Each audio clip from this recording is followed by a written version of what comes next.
Gentleman from Hanover, Mr. Cox. Incidentally, I wouldn't want to follow that. Mr. Speaker, I was getting ready to say, didn't you have somebody else you wanted to call first? Mr. Speaker, I rise for a point of personal privilege. On the floor. First of all, Mr. Speaker, I'd like to say just thank you to the Majority Leader for his kind comments and all of you that have contacted me about my decision to sort of retire. But it's really not about me, the reason I stand, Mr. Speaker. I also wanted to thank the Clerk of the House, Mr. Paul Nardo. He is the one who gave me seat number 26. And I'm very grateful for that, for a reason that you may not know. Nor did I know until the session was just about over. The waning days of the last session, I found out that my seatmate, the kind and quiet gentleman from Poquoson, is someone who I did not know who he was. He is an American hero.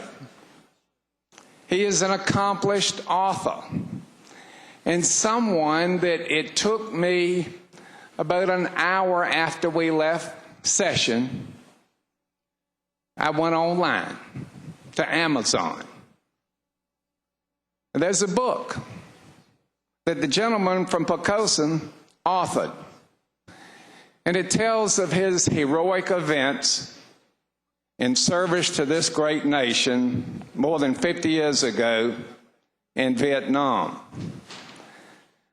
I read that book. It's a thin book. It's a small book, but it's a powerful story about his heroic efforts under fire, serving his nation in the call to freedom. I wrote him after I read the book. I couldn't put it down. It goes from his youth. By the way, it's worth it to purchase the book just to see how skinny and youthful he was. There are pictures.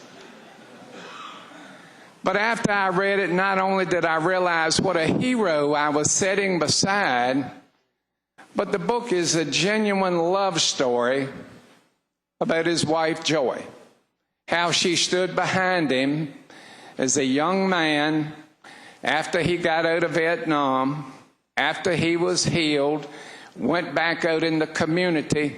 He continued to serve in many varying roles. So I just want to encourage all of my colleagues to go to Amazon, purchase this book, learn something about your colleague. It's a spiritual book, The Day That God Showed Up. Now, I brought this book in today selfishly. I did want to honor my colleague from Poquoson, but I also want him to autograph it because I know it's going to be worth a lot of money one day. So, Mr. Speaker, I hope you'll buy the book. But, Mr. Speaker, I hope that my colleagues will join me in giving the gentleman from Poquoson a warm round of applause for his great service to our nation and continuing service today in the House of Delegates. Thank you, Mr.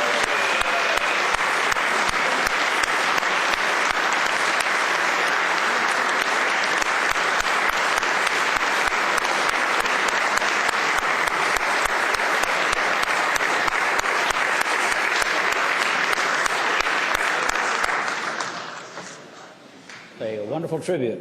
I'll bet you you're going to be leading the sales for this coming week. And